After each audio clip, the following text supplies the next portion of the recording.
Mientras hay lleno. A ti, Bueno. soy yo.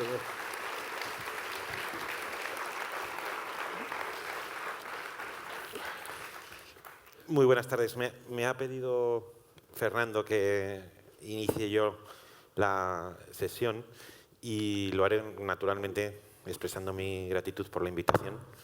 Nos hace a él y a mí mucha ilusión volver a compartir un rato con vosotros en este estupendo escenario. Y luego también esta gratitud, quiero insistir en que no es una gratitud protocolaria, porque nosotros los escritores, como todo el mundo sabe, somos seres particularmente resentidos, puesto que, a diferencia de otras profesiones, por ejemplo las de actor, que cuando uno actúa encima del escenario, al terminar su trabajo le aplauden, cuando nosotros ensimismados escribimos un párrafo, que a lo mejor nos ha costado toda la tarde, normalmente lo que ocurre es que nos llaman a poner la mesa. Con lo cual tenemos que inventarnos actos públicos como el de este para que, aunque sea de una manera puramente cortés y protocolaria, incluso aunque sea de manera enlatada, haya unos aplausos que nos compensen tantas horas de soledad y trabajo sin ninguna compensación, sin ninguna gratificación. Nos hemos puesto, Fernando y yo, de acuerdo en algunos temas, pero sobre todo nos hemos puesto de acuerdo en que haremos lo que nos dé la gana con esos temas. Y el primero de ellos, y así aprovecho para suscitar ese tema para que Fernando diga lo que quiera y luego iniciamos la conversación. El primer tema que os propongo es el del filósofo, dado que tenemos que analizar las diferentes relaciones de ida y vuelta entre la filosofía y el humor. Quizá una primera aproximación sería la de el filósofo como personaje él mismo humorístico. El filósofo, para mucha gente, es un individuo pedante, es un individuo excéntrico, es un tipo que bordea lo ridículo. Y comentando con Fernando nos acordábamos de que quizá el primer filósofo de la historia, ese físico de Mileto, que era Tales, se decía de él que estaba tan absorto en la observación de las estrellas que, pumba, se cayó en un hoyo. Eso es lo primero que se dijo de Tales. Es decir, la primera información que tenemos sobre un filósofo es una payasada. Entonces, así como uno recorre la historia de la literatura, a mí siempre me ha asombrado la presencia problemática que en la literatura tienen sobre todo los médicos. Os recuerdo Molière, siempre aparecen unos médicos absurdos, diciendo latinajos que no tienen ni pies ni cabeza. Pero la particular inquina y desvío que Tolstoy también tiene, por ejemplo, con los médicos, es una profesión que ha sido objeto particularmente de burla. Los filósofos seguramente estáis de acuerdo en que ha sido una figura también bastante patética a lo largo de la historia del pensamiento.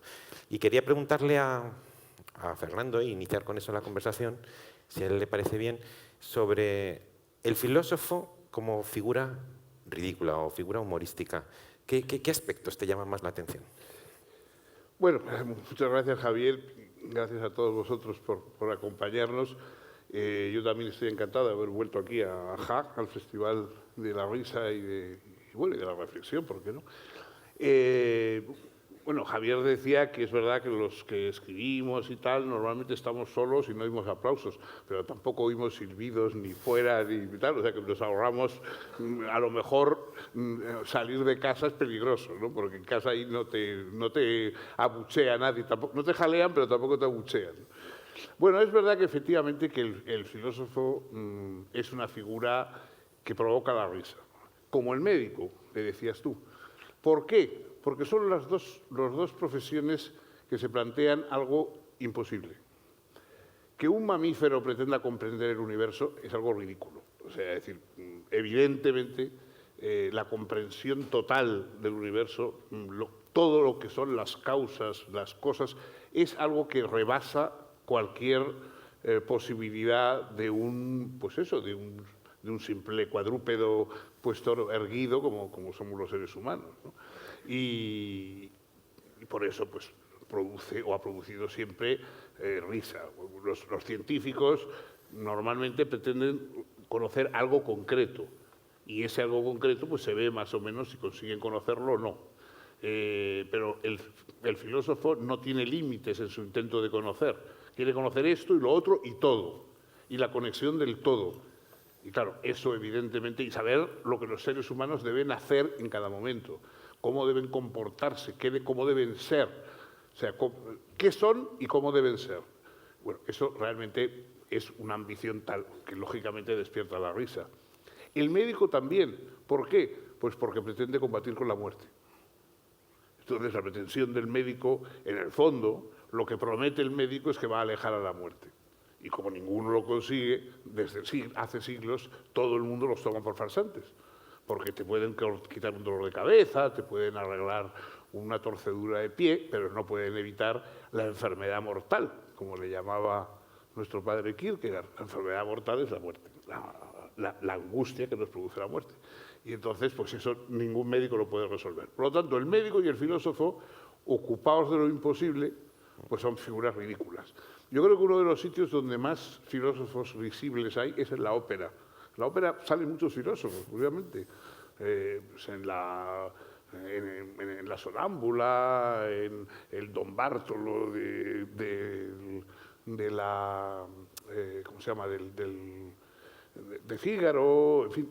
Son personajes siempre pomposos, que quieren dar lecciones y no saben, en fin, ridículos. Pero ya en la antigüedad hay algunas piezas muy divertidas burlándose de los filósofos. Luciano, por ejemplo, un gran satírico helenístico, Luciano tiene una pieza estupenda, un dialoguito, bueno, él tiene diálogos muy divertidos sobre todas las cosas, de prostitutas, de príncipes, bueno, cosas muy divertidas. Pero él tiene uno que se llama Filósofos en Venta, suele traducirse así como Filósofos en Venta, y es una subasta de filósofos. Es decir, con los mismos procedimientos que se subastaban los esclavos, o sea, normalmente cuando se hacía una plaza pública, pues alguien había llevado un puñado de esclavos, prisioneros, gente que habían encontrado, que habían cogido una ciudad sometida y tal, y entonces iban sacando los esclavos y las esclavas. Y los mostraban y entonces pues cada uno decía, a ver, ¿tú qué sabes hacer? Pues yo soy muy fuerte, puedo arrastrar piedras, tal, o yo soy una chica joven, guapa, que puede producir hijos y, bueno, cada uno iba saliendo y ofreciendo lo que sabía hacer o lo que podía hacer y luego había una subasta y se valoraban esos méritos. Bueno, entonces, parodiando esto, Luciano hace una subasta de filósofos. El que hace la subasta, nada menos que es uno de los dioses, me parece que es no es Zeus, pero bueno, yo creo que es Apolo. Son los propios dioses los que hacen la subasta de filósofos. Y todos los filósofos se presentan vendiendo la moral que ofrecen. Entonces, claro, naturalmente los filósofos que ofrecen una moral hedonista, yo ofrezco el placer, esos tienen cotizaciones altas. En cambio, los filósofos que ofrecen el renunciamiento, el ascetismo y tal, eso no los quiere nadie, ¿no? Pero bueno, es una visión muy divertida y sobre todo los diálogos y cómo los filósofos célebres tratan de hacerse valer y cómo cuanto más se hacen valer, más sospechosos resultan al público. Yo creo que es una muestra del ingenio de Luciano que está muy bien. Seguramente el paradigma del filósofo ridículo también haya evolucionado a lo largo de la historia junto con el devenir de la cultura, porque, por ejemplo, lo que cuentan de la leyenda de Tales, pues más bien es el de un filósofo despistado. La observación del cielo le hace olvidar los asuntos prácticos, como es simplemente por dónde se conduce. Luego estaría ese filósofo pues un poco charlatán, que habla refugiándose en un prestigio que no merece. A partir del romanticismo, el filósofo seguramente tiene algo que ver con esas figuras excéntricas, antisociales. Y luego, y me quería ahora decir una cosa sobre ello, la filosofía, esa es una tesis que yo he mantenido en algunos textos, la filosofía siempre se equivoca cuando trata de emular a la ciencia. A mi juicio, la filosofía es literatura conceptual, pero es literatura. Por eso, cuando un novelista escribe una novela, aspira a que lo lean no solamente otros novelistas, sino el público en general. Y lo mismo podríamos decir respecto a un cuadro, no está destinado a que lo vean otros pintores, sino cualquier público culto aficionado al arte, y lo mismo debería pasar con la filosofía. Es como una novela, con conceptos, pero es como una novela destinada a que la lea cualquier persona que quiera vivir su vida con dignidad de manera consciente. No obstante, ha habido siempre la tentación de convertir a la filosofía en ciencia, emulándola por la admiración que le suscita, su exactitud, su rigor, su sistema, y eso le ha llevado a innecesariamente convertirse en una disciplina oscura. Aquello de que también, quizá como un chiste, decía Eugenio d'Ors que escribía un texto, se lo daba a su secretaria y le preguntaba a ella, ¿lo entiende usted? Y si ella contestaba, sí, perfectamente. Entonces decía, oscurezcámoslo. Si no, no es verdadero. No es suficientemente científico, no es suficientemente abstruso. Nos hemos acostumbrado a que la filosofía sea un lenguaje tan codificado como de la ciencia y reservado a los iniciados a la ciencia, como ocurre con la filosofía, de tal manera que es muy frecuente el filósofo que comprende cosas muy oscuras, pero luego falla en los asuntos naturales. Y entonces es donde os voy a contar una anécdota mía, y es el problema grave que yo tengo cada vez más con la señalética de los cuartos de baño. Porque así como se está sofisticando la cocina y otras artes, con frecuencia ocurre que una urgencia me lleva a ir al cuarto de baño y veo y no sé exactamente, porque cada vez es más refinado, cuál es el cuarto de baño de hombres y cuál es el cuarto de baño de mujeres. Y una vez me ocurrió que me encontré con esta señalética y os pregunto, ¿por dónde hubierais ido vosotros si os encontráis en un cuarto de baño un plátano y en el otro 2 cerezas? Pues bien claro está.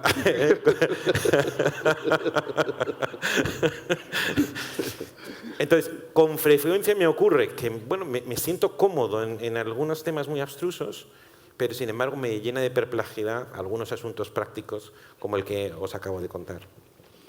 También me divierte recordar algo que dijo Fernando Fernán Gómez a propósito de los actos públicos como el de hoy y ese resentimiento mal llevado que los escritores tenemos hacia los actores. Recuerdo que Fernando Fernán Gómez dijo una vez aquello de no entiendo por qué cuando termino la obra de teatro la gente me aplaude.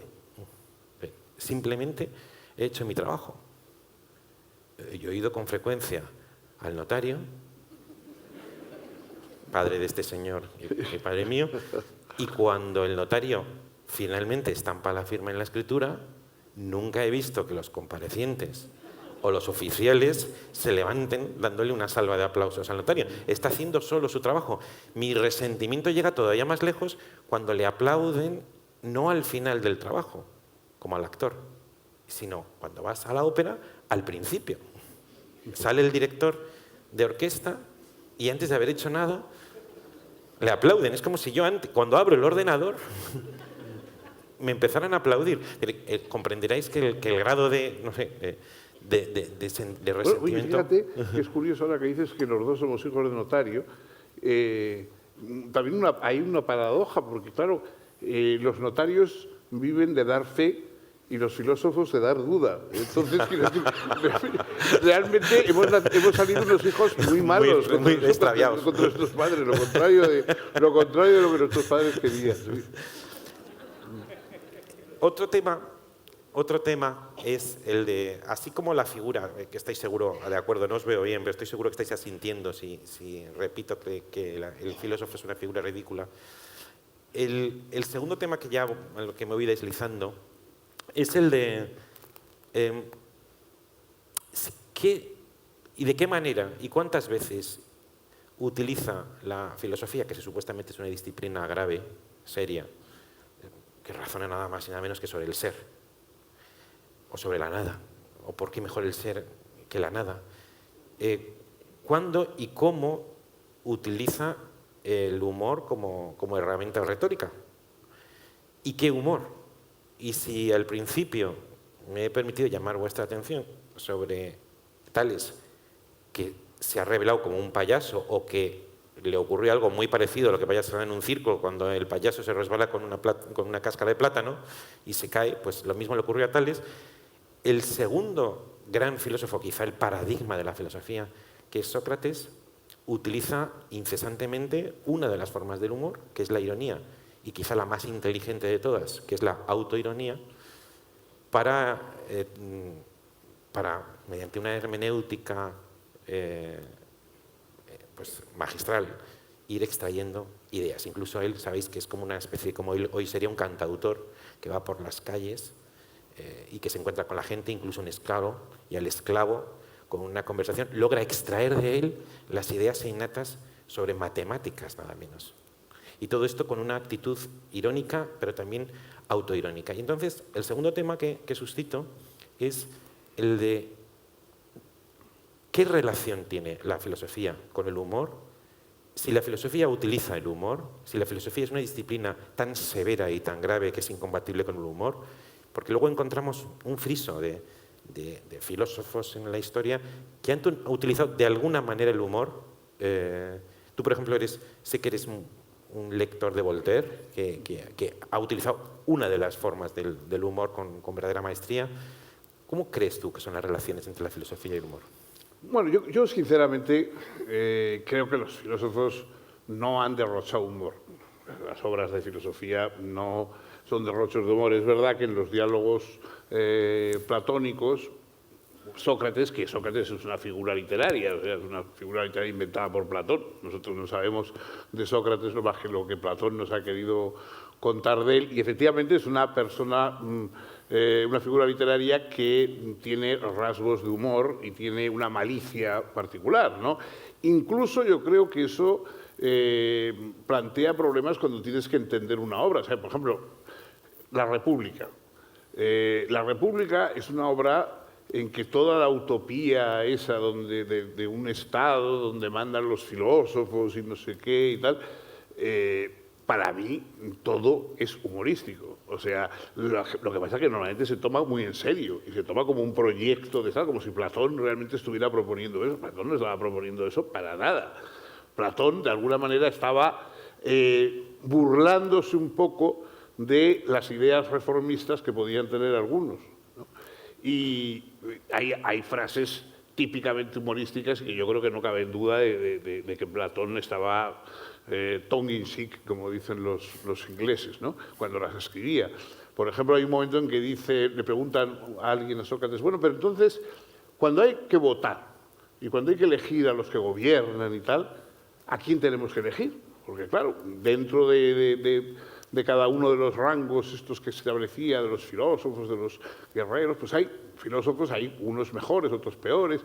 ¿A quién elegimos? ¿Quiénes son las personas que nos rodean? ¿A quién elegimos para gobernar? Y claro, Sócrates dice, hombre, yo creo que uno de los rasgos importantes es que hay que elegir a los que no quieran gobernar. Es decir, en cuanto hay alguien que dice yo lo voy a hacer muy bien y tal, ese nada, ese nunca. O sea, ese jamás, ¿no? Y en cambio hay que elegir al que no quiere, al que se esconde, al que dice, no, a mí no, por Dios, que no me caiga esto. Ese es el que hay que elegir, al que no quiere. Porque el que quiere, el que está ya demasiado dispuesto, el que se cree demasiado preparado, ese es peligroso. Bueno, yo creo que esto suena evidentemente a humor, a broma, ¿no? Y en ese personaje, el personaje de Sócrates, existe evidentemente el humor, pero no abunda en la filosofía, ¿no? Es raro, o sea, la verdad. Sí es cierto, como decías tú, que Voltaire, lo que pasa es que Voltaire no es un filósofo quizá en el sentido dramático del término. Escribió filosofía, le encantaba la filosofía, pero él es un escritor de una gama amplia y tiene obras escritas, no es narrador y tal, humorístico. Fuera de eso, Montaigne es un humorista, Montaigne está lleno de toques de humor y de reflexiones. Sobre los mismos ensayos, la primera broma de los ensayos es que tienen un título que alude a una cosa y tratan de otro completamente diferente, ¿no? O sea, el único ensayo de Montaigne explícitamente sexual y que trata del sexo y que recoge una reflexión sobre las ideas, por ejemplo, de Lucrecio, sobre el sexo, etc. Bueno, el título del ensayo es sobre unos versos de Virgilio. Entonces, bueno, claro, de ahí nadie descubriría que lo que trata es realmente de un asunto sexual. Bueno, Montaigne es evidentemente un autor humorista, lo es, como decíamos, Voltaire, lo es Tomás Moro en La Utopía. La utopía es una broma, o sea, hay quien se la toma en serio, hay quien cree que es un proyecto de un Estado. En la vida, Tomás Moro creyó que ni que había ningún lugar parecido a utopía, ni que debía haberlo, mucho menos. O sea, por utopía es una pesadilla. Y el programa que expone Tomás Moro en Utopía es una pesadilla, pero curiosamente la verdadera broma es que la gente se lo tomó en serio. Y que hay quien se cree que Utopía es un sitio estupendo y tal, es un sitio horroroso, ¿no? Es decir, es una pesadilla. Bueno, pues, sin embargo, toda esa broma hay quien la leyó y se la tomó al pie de la letra, como cosa que ocurre más de una vez. En la filosofía moderna, bueno, Schopenhauer tiene golpes humorísticos constantes. En Parerga y para el... Claro, sí. Yo creo que Kierkegaard es evidentemente tiene golpes humorísticos, pero en general la filosofía se compatibiliza, o sea, el ensayismo sí se compatibiliza con el humor y sí es compatible con el humor, pero la filosofía, el tratado, el gran sistema, etcétera, es difícil que sea. Yo creo que es una tarea, en fin, lo peor que se puede decir contra la filosofía es que normalmente no se puede decir las cosas de los grandes postulados filosóficos, no se pueden decir sonriendo, hay que decirlos con cara seria. Bueno. Eso es el mayor argumento que yo veo contra los filósofos. Sí. Bueno, mira, la primera cosa, de Tomás Moro 100% de acuerdo, pero lo cierto es que Platón sí lo intentó cuando fue a Siracusa. ¿Te acuerdas? Él sí intentó la utopía, se la tomó en serio, quiero decir. Con el resultado, como sabéis, de que no solamente salió mal... Eso fuera de la filosofía, sí, como práctica suya. Claro, y con el resultado de que no le salió bien en Siracusa y además le vendieron como esclavo. O sea, fue la consecuencia de tomarse demasiado en serio su propia que teoría. También tiene su gracia. Pero para nosotros. Y también alguna vez me ha chocado, a lo mejor me puede corregir alguien clasicista, pero los dioses que tendían los griegos que tendían a divinizarlo todo y a personalizarlo todo, no existe, que yo sepa, una diosa de la risa. Existe una historia, de la historia, de la danza, de la muerte, de todo, pero curiosamente no de la risa, quizás porque era una especie de gracia que lo bañaba todo con una sonrisa, pero no sé por qué. Ellos no le pusieron no le adjudicaron una advocación, ¿no? una diosa para la risa, que quizá la podríamos estrenar nosotros, no sé cómo podríamos llamarlo. Virgilio tiene un verso en que dice: aquel a quien su madre no ha sonreído en la cuna nunca verá la sonrisa de los dioses. Ah. Sí, que eso sí. Eso puede ser. Eso puede ser algo así. Y insisto un poco en lo que acaba de decir Fernando, abundando en ello, que la filosofía, cuando se pone científica, deja de sonreír. Pero cuando es ensayística, puede recuperar, por lo menos, la sonrisa. Un maravilloso escritor es Descartes. Y empieza el discurso del método con una grandísima broma. Porque dice, es una de las, pues no sé cómo llamarlo, una de las ironías más finas de la historia del pensamiento. Un lugar muchas veces repetido cuando dice, él quiere, un poco a la manera de Sócrates, establecer un método que cualquier persona razonable tiene que seguir. Y dice, afortunadamente no voy a tener ningún problema con la inteligencia, porque la inteligencia es el don mejor repartido de todos. No hay nadie que considere que lo tiene en una dosis pequeña. Todo el mundo quiere ser más guapo, todo el mundo quiere ser más rico, todo el mundo quiere ligar más, todo el mundo quiere tener un puesto más importante, pero de inteligencia voy bien servido. Y otra persona que razona sobre el humor y le dedica un espacio amplio en su tercera crítica es Kant.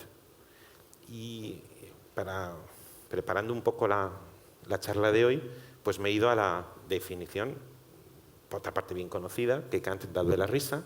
La risa es la emoción, dice, que nace de la súbita transformación de una ansiosa espera en nada. He aquí la definición. Y ahora voy a contar, dice, lo que seguramente son los dos mejores chistes que él tenía. Que había, ¿sabéis que contra lo que suele decir, Kant era un hombre muy mundano? Era un hombre que le gustaba mucho la vida social, por lo visto tenía un gran éxito en el salón, no viajaba, pero era un hombre que tenía todos los refinamientos propios del gran mundo. Y por tanto, imagino que tendría un gran ingenio. Y digo, bueno, pues ahora va a contar dos chistes desternillantes para demostrar su tesis de lo que es una risa. Entonces voy a compartir con vosotros los chistes, porque son de los que me contaba a mí mi padre. El primero es un inglés, esto es o sea, 3 líneas debajo de la definición de risa. Un inglés que se encuentra con un indio en el sentido de un indígena. Y el indio se asombra de que está bebiendo cerveza. Y la espuma de la cerveza sale de la botella. Y le pregunta el indio, ¿de qué te admiras? ¿De que salga la espuma? Y dice, no, sino de cómo la habéis podido meter dentro. Ese es el primer chiste desternillante de Kant. Y el segundo es... Para ser de Kant no es malo. Sí, pero como por si este no era fue suficiente, entonces ya cuenta otro, porque dice, bueno, entonces cuenta las reacciones casi fisiológicas, los espasmos que le producía a él este chiste. Y el segundo es un heredero, rico heredero, que trata de organizar un funeral lo más solemne posible en honor del tío que le ha hecho rico, y para ello llama a unas plañideras para que lloren y se lamenten, y para que lo hagan muy muy bien, cada día les paga más, con la dificultad, dice, de que cada día se ponen más contentas. Esos son, hasta ahí llegó la filosofía. De ahí para abajo, ¿no? No, pero esto que dices es verdad que Kant, que es un poco prototipo del filósofo moderno, pues el primer gran filósofo profesor, ¿no? Es decir, es un profesor y a la vez un filósofo. Es que antes no pasaba esto, antes los filósofos no eran profesores, ¿eh? O sea, ahora hay una confusión distinta. Algunos que hemos sido simplemente profesores de filosofía nos tratan de filósofos. Somos profesores de filosofía, hemos hablado de los filósofos, no somos filósofos. Y el primer filósofo que a la vez era profesor, o la primera figura, por ejemplo, de más característica, dejando aparte los medievales, etcétera, es Kant, ¿no? Y Kant recibía, decía Javier que era mundano, es verdad, o sea, mundano en el sentido de que él daba mucha importancia, él hacía un par de cenas, de comidas con gente, sobre todo con señoras, ¿no? Y valoraba mucho eso y estaba, en fin, quería pues que fueran entretenidas y contaba cosas, era un hombre ameno, había leído mucho, claro, en su época no había televisión, no había tal, alguien que había leído mucho y que tal, aunque no hubiera viajado, pues podía contar cosas. Es un punto muy importante, y también para la introducción del humor en la filosofía, cuando los filósofos empezaron a buscar un público no obligado a escucharles. O sea, los filósofos normalmente medievales o los profesores de filosofía tenemos un público obligado a escucharnos. Los alumnos tienen que quedarse allí porque si no, no aprueban. Y el público que va al sermón del cura pues tiene que escucharlo porque no se va a levantar a media misa y se va a ir y tal. Pero en cambio, en el siglo XVIII aparecen unos filósofos que tenían que ganarse en los salones al público y sobre todo al público femenino. El cambio que hubo cuando los filósofos hablaron para mujeres, para señoras, a las que querían interesar. Es decir, una señora no tiene ninguna obligación de escucharte, a un pelma que entonces en el salón los filósofos trataban de acercarse a una señora, le voy a explicar a usted los trascendentales, y no sé, y la señora se iba corriendo a otro lado, claro, como es natural. Entonces el filósofo tenía que hacer trucos para que la señora le escuchara. Voltaire en eso era un maestro. Inventó muchas cosas para que las señoras se interesaran por lo que él decía. Es decir, por ejemplo, para explicarles Newton. Newton era el Internet de la época, lo popular en la época era Newton, ¿no? Y entonces hablar de Newton. Pero claro, Newton pues tampoco es tan divertido, vamos a engañarnos, es una cosa muy importante y era un señor que es importantísimo, pero no era muy divertido. Entonces, había trucos para hablarle a las señoras de Newton y que las señoras se interesaran por Newton. Por ejemplo, todos lo que hemos oído más de Newton, bueno, al menos yo que soy un ignorante completo en física, es eso de la manzana que se cae del árbol y que le da a Newton la idea de la gravedad y tal. Bueno, pues eso no es de Newton, es de Voltaire. Era una de las cosas que se inventó Voltaire para explicar Newton a las señoras y para transmitirles a las señoras. Y entonces, pues, en un momento Diderot, por ejemplo, hace una reflexión sobre Rousseau y dice, ¿cómo puede ser que Rousseau, que verdaderamente todas las ideas que tiene son disparates, que si no, el hombre ha nacido salvaje y la civilización es una esclavitud, y que todas las ideas que tiene son, bueno, no pueden ser más absurdas y más tal, pero mientras le estás leyendo, vas divinamente de una idea a otra y te parece que es convincente y que hasta que cierras el libro y lo pones a pensar y dices, esto es un disparate, hasta entonces, ¿por qué es tan persuasivo Rousseau? Y dice Diderot, porque se ha criado en las faldas de mujeres y está acostumbrado a hablar con mujeres y convencerlas. Solo convencemos a quien tenemos deseo de convencer. O sea, convencer a la gente que nos da igual, pero convencer a alguien, digamos, que tienes verdadero deseo. Claro, es verdad, Rousseau, como cuenta en sus confesiones, se crió en las faldas de mujeres, se crió siempre entre mujeres. Y además siempre tratando de convencerlas y de engañarlas, normalmente, la verdad se ha dicho. Entonces, claro, él tiene una capacidad persuasiva que otros filósofos no tienen. Otros filósofos nunca han hablado más que para otros filósofos y para otros profesores y tal, y claro, aburridísimo. Pero si tú tienes que hablar con una señora, tienes que meter unos elementos. Entonces, Kant pues hacía esto, hacía un esfuerzo. Por ejemplo, llevaba una agenda y apuntaba todas las semanas los temas del que habían hablado en la mesa, para no repetirse a la semana siguiente. Y cuando empezó a tener, Kant murió de eso que nosotros ahora llamamos Alzheimer. El señor Alzheimer nació mucho después que Kant, pero bueno, como cuenta muy bien en los últimos días de Kant, ¿no? Sí, pues, en fin, Kant muere, digamos, de lo que hoy llamamos Alzheimer. Va perdiendo la memoria y claro, Kant se da cuenta de que va perdiendo la memoria y que empieza a repetirse. Y entonces toma especialmente cuidado de hacer notas para apuntar lo que ha dicho ya en la semana anterior y no volver a contar solo a las señoras porque entonces no van a volver a escucharle, ya no van a interesarse por él. Y el hombre apunta ahí. Y verdaderamente eso es uno de los textos más emocionantes, no ya de humor, sino de patetismo, ¿no? Porque él iba apuntando todo lo que le pasaba y luego, finalmente, ya en los últimos tiempos, como pasa también a los enfermos de Alzheimer, empezó él, que había tenido un sueño plácido y había sido una persona, digamos, que había dormido muy bien y que no había tenido ningún tipo de problemas, empieza a tener las pesadillas y los desvelos que tienen los enfermos de Alzheimer. Entonces, una de las últimas anotaciones que hay en esa agenda privada de Kant apunta no entregarse a los pánicos de las tinieblas, que es en el fondo la divisa de la Ilustración, no entregarse a la superstición y el miedo. Kant justamente es el que distinguió entre filosofía sistemática y filosofía mundana, y aunque hoy a nosotros nos parece él bastante sistemático, sin embargo él vivió su propia filosofía como una filosofía mundana, a la manera de lo que estaba contando Fernando. Y es que por mundano quizá debamos entender tres cosas que encierra esa palabra. Mundano en el sentido de que él trata de hablar del mundo, no trata de hablar de libros. Los libros le sirven para hablar del mundo, pero trata de apropiarse del mundo.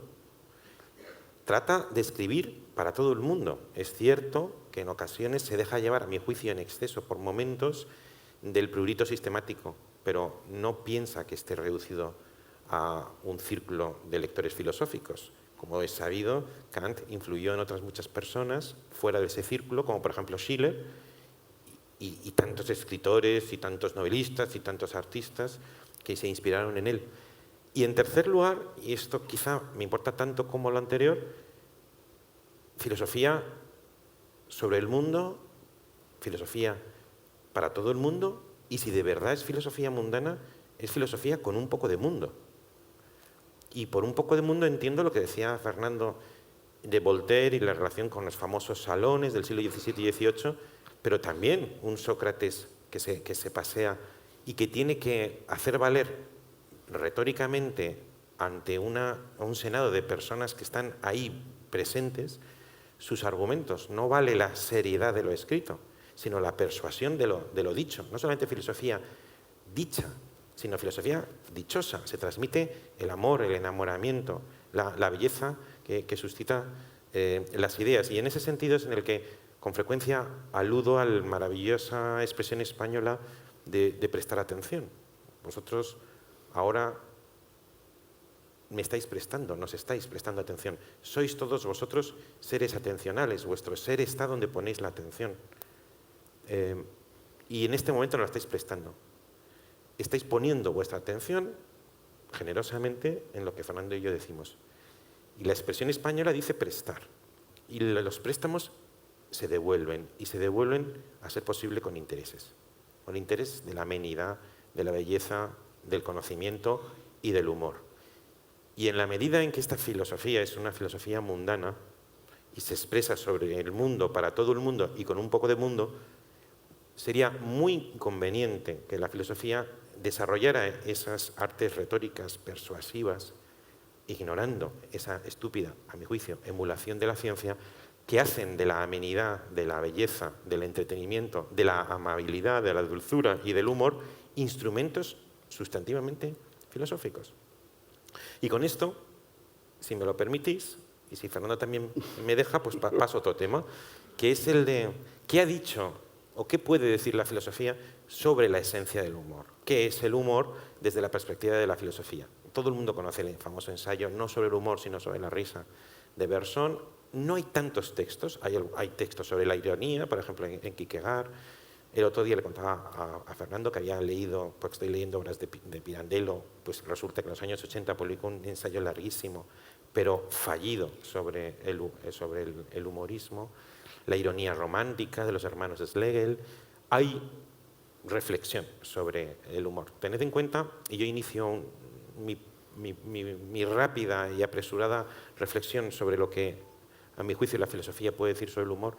En primer lugar, es que el hombre, la mujer, es una anomalía riente. Los animales no ríen realmente con una risa inteligente, una risa humana. Y desde luego los dioses, pues quizá a veces sonríen, pero no estoy seguro que tengan carcajadas. El hombre o la mujer, lo humano, es una anomalía riente. Y en parte, no siempre, pero muchos teóricos, empezando por Hutcheson en 1725, decía que, no siempre, pero el humor tiene que ver con la incongruencia. Por ejemplo, un sabio como Tales hace algo tan estúpido como caer en un hoyo. Y esa incongruencia nos habla de que el hombre y la mujer necesita de vez en cuando lo que podríamos llamar unas vacaciones de realidad. La realidad es mortalmente seria. Y necesitamos lo que Max Scheler llamaba un poco de frivolidad metafísica para poder seguir viviendo. El arte, el amor, el enamoramiento, la euforia erótica, por supuesto el humor, el deporte, serían vías de iniciación a la excesiva seriedad de la existencia que nos permiten seguir viviendo, no tanto preguntándonos por el sentido de la vida o qué hacemos aquí, cuál es la razón de nuestra posición en el mundo, sino simplemente seguir viviendo por el placer de jugar a vivir, a ser hombre o a ser mujer. Y el humor sería uno de los instrumentos más poderosos contra la excesiva seriedad de la vida y contra una tendencia que posiblemente es universal, y es que es la tendencia al totalitarismo. El totalitarismo político, cuando un régimen político se constituye como totalitarismo, lo primero que suprime es el humor, porque el humor relativiza el todo, y hay muchas personas interesadas, situadas en el poder, no interesadas en que su poder quede relativizado. Y también otro totalitarismo es el totalitarismo de la muerte. ¿Cómo podemos afrontar la muerte sino ella relativizándola a ella misma mediante el humor? Y otro totalitarismo es el totalitarismo del narcisismo, ese yo con el que nos conllevamos y que tiende a ocupar todo el espacio disponible. Y disponemos del humor para ridiculizarnos, para someternos a una autoironía. Y quizá el humor sea una buena manera de distinguir entre aquellos amores y aquellos entusiasmos que realmente merecen ese nombre y aquellos otros que bordean o que tienden al totalitarismo. El entusiasmo que merece ese nombre y que no deriva a totalitarismo es aquel entusiasmo que soporta la ironía, es el totalitarismo que soporta el humor, es aquella tendencia hacia lo elevado que sin embargo soporta el humor. Y quizá el maestro de ello sea justamente esa figura como Don Quijote, que por lo menos tal como yo la veo, combina tres factores que hacen de ella una figura irresistiblemente encantadora, que son el idealismo, la cortesía, que deja espacio al otro, y el humor. Y el humor y el idealismo del Quijote es soportable en la medida en que soporta la autoironía. Y yo quería, bueno, darte ahora la palabra, Fernando, por si te apetece corregir, si te apetece añadir, o qué cosa querrías decir sobre este tema. Bueno, añadir, antes, en un momento has dicho que no existía un dios o una diosa de la risa, que es verdad. Y hay a pesar de que hay momentos, bueno, momentos, digamos, de risa entre los dioses, de hecho, por ejemplo, la palabra jovialidad, de Júpiter, viene de Júpiter, de Jove, ¿no?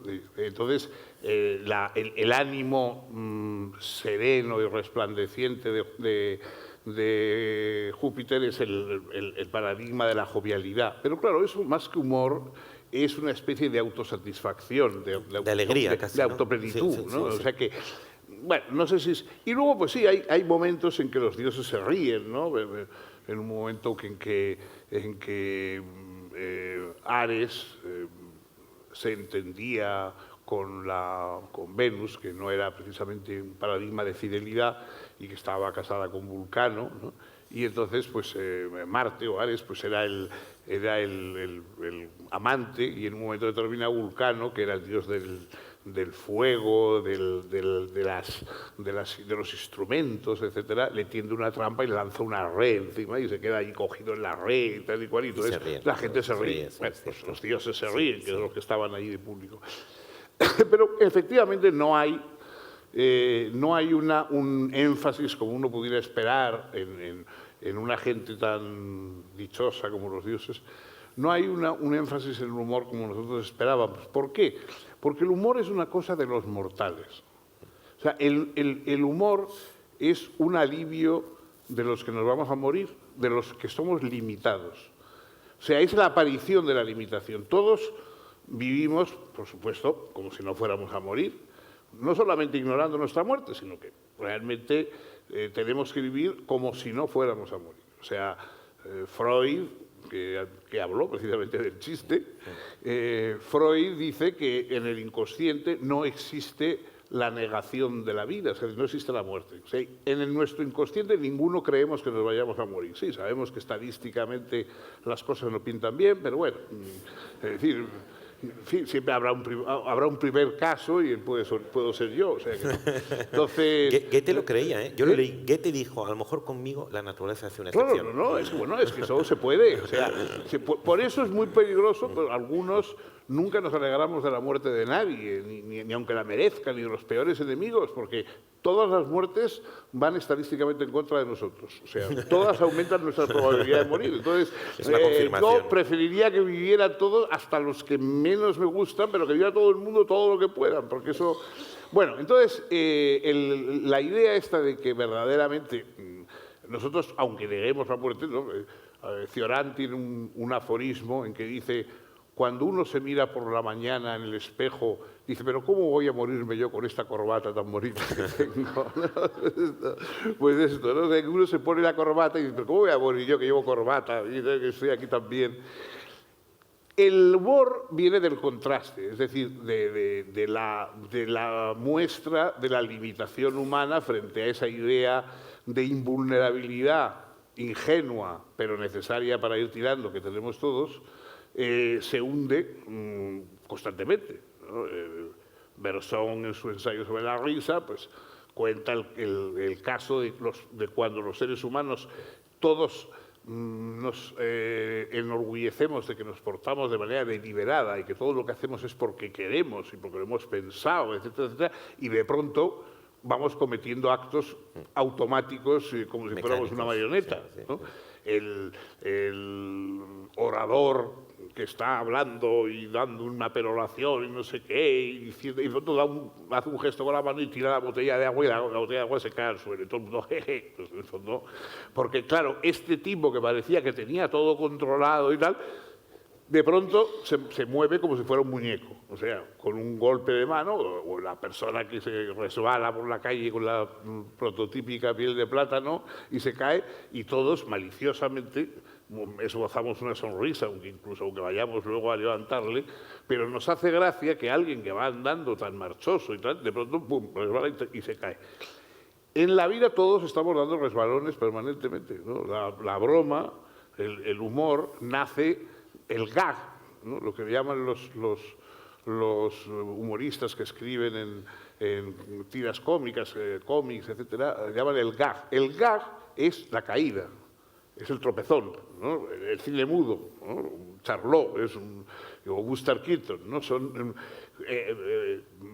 Son personajes hechos a base de caídas y de levantarse después. O sea, el humor es como quien parecía invulnerable se cae y se da volteretas y luego, de alguna manera, como hace Buster Keaton, se levanta y logra enfrentarse, digamos, a pesar de haberle caído. Entonces, bueno, eso solo puede pasar en un ser finito. Un dios no le pasan esas cosas, los dioses no se caen.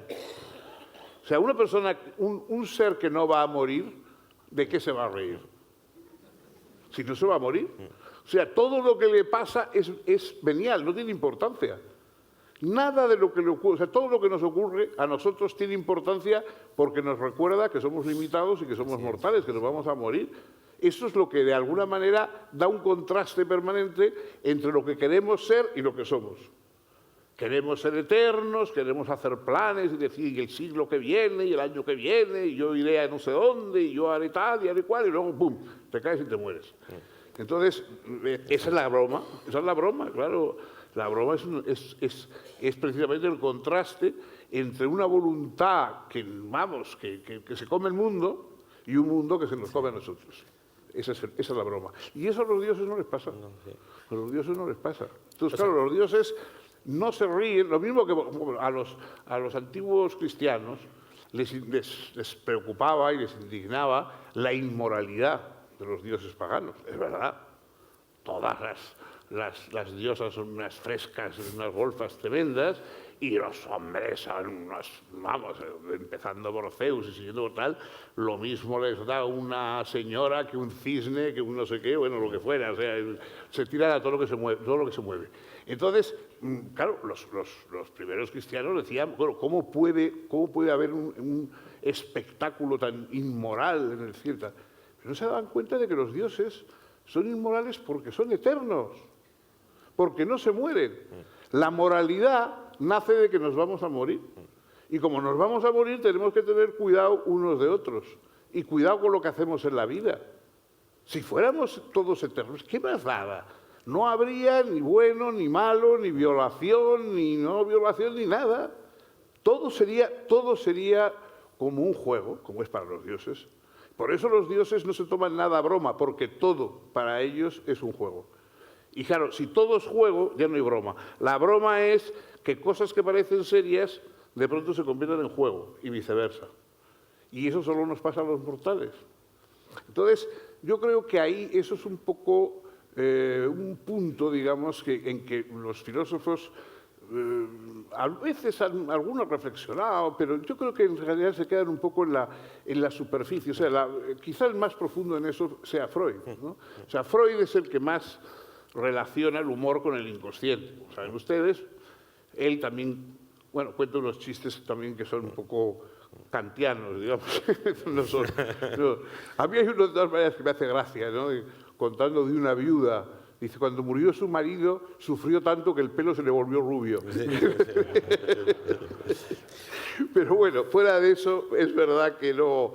No, la verdad es que... Pero en cambio las reflexiones que hace Freud, a pesar de que todo, de que él suele centrarlo todo en el doble sentido sexual, ¿no? Que es, en fin, o sea, que nos reímos fundamentalmente de los dobles sentidos sexuales, y es verdad que eso forma parte del humor, pero en el fondo el doble sentido es el doble sentido de la muerte, ¿no? Es decir, es el te creías que tal y no va a ser así. O sea, te crees que vas a llegar, pero no vas a llegar, ¿no? Te crees que eres duradero, pero no. O sea, crees que controlas, pero no controlas. Entonces, eso que es la definición de la mortalidad, ¿no? Pepe Bergamín, José Bergamín, que era un poeta y aforista español muy malicioso, pero que tenía algunos golpes muy buenos, tenía, me acuerdo, un aforismo que solía decirme a mí muchas veces, que decía, ¿qué más te da no saber a qué carta quedarte si después de todo no te vas a quedar? Es cierto que o sea, esa paradoja en la que me gustaría también insistir, en que tenemos la desgracia de estar abocados a la muerte y, sin embargo, nuestra condición mortal es la que hace brotar aquellos bienes que hacen la vida digna de ser vivida, porque precisamente porque somos mortales existe el amor, existe el arte, que es una especie como de copia de seguridad, existe la justicia, existe la moral, existe la solidaridad, existe la compasión. O sea, paradójicamente estamos destinados a una finalidad, a un fin funerario, y sin embargo ese fin brota los bienes que hacen la vida digna de ser vivida, y entre ellas el humor, porque decía con mucho acierto Fernando que hasta qué punto los dioses ríen, pero ríen sin ganas, mientras que es algo genuinamente humano. E inversamente, aquella persona que esté completamente despojada de humor, me puedo preguntar si simplemente es humano.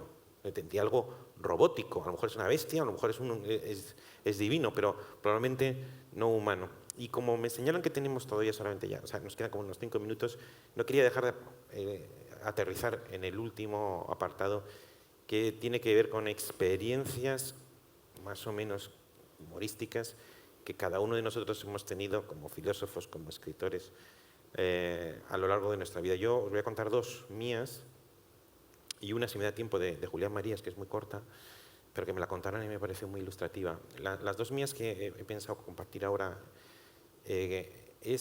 la primera fue hace unos años que di una conferencia en Ronda tenía que hablar sobre los presocráticos, y no sé por qué, nadie lo había pedido, pero pusieron una traductora al lenguaje de los sordomudos.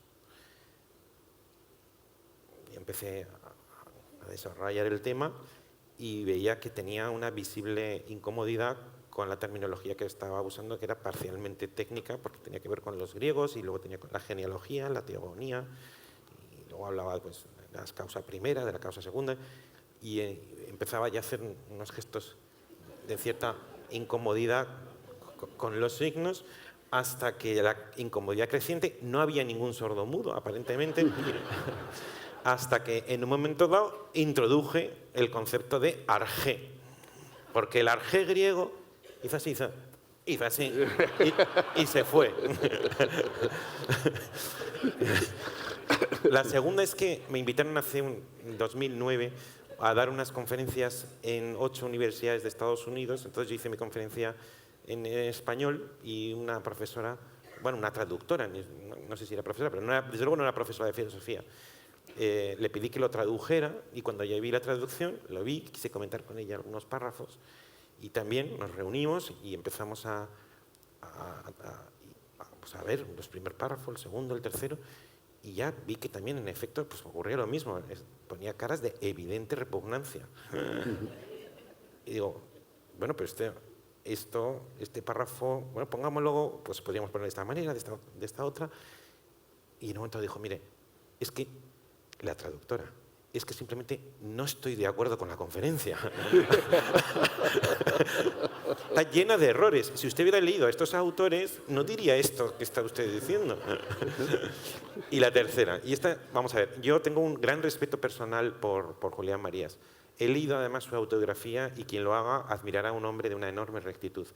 Pero tenía una cierta bueno, quizás un sentimiento de deuda antiguo que le daba una personalidad muy característica. Me contaba una anécdota que no sé si es cierta o no es cierta, pero quizá revela esa incomodidad que Julián Marías tuvo durante muchos años. Sabéis que no le dejaron hacer el doctorado, que sufrió cárcel, que no le dieron una cátedra y que tuvo que irse a Estados Unidos.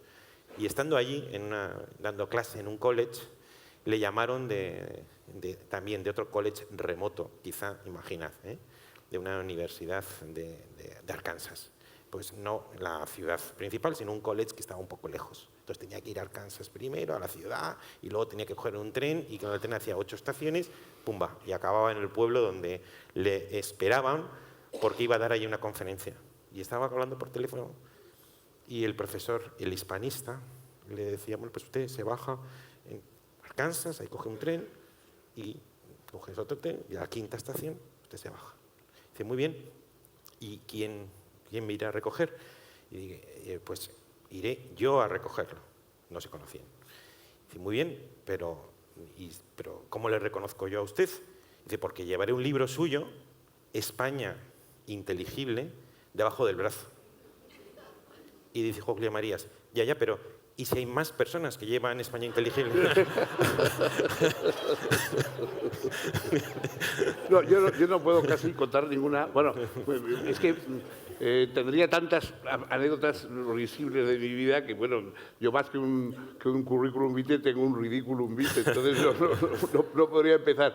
Pero hay una que igual, ya que estamos un poco en la línea esta de las confrontaciones con personajes e idiomas diferentes,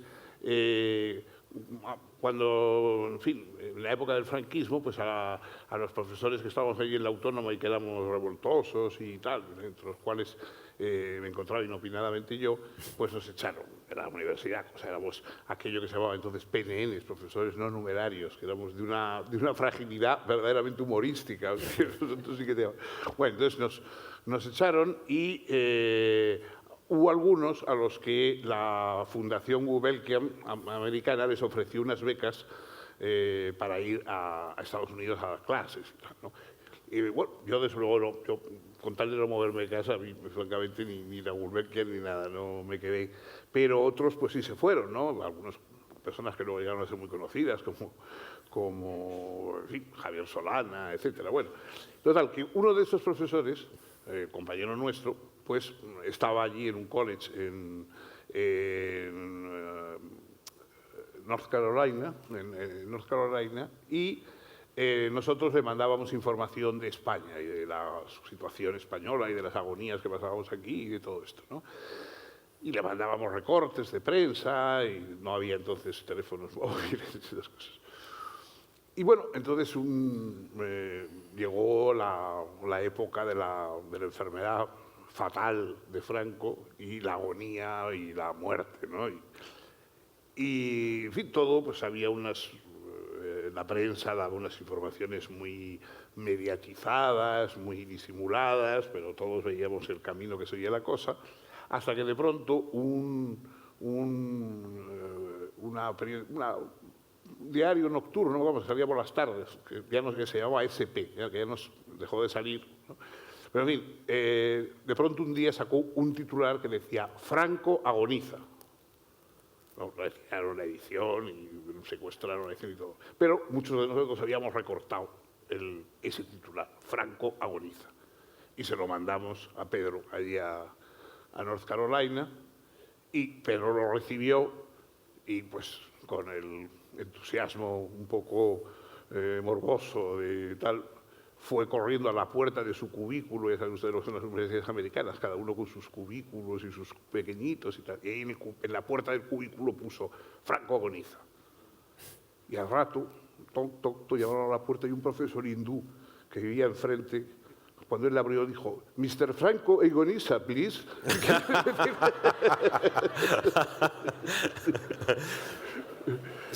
Si os parece, lo dejamos aquí.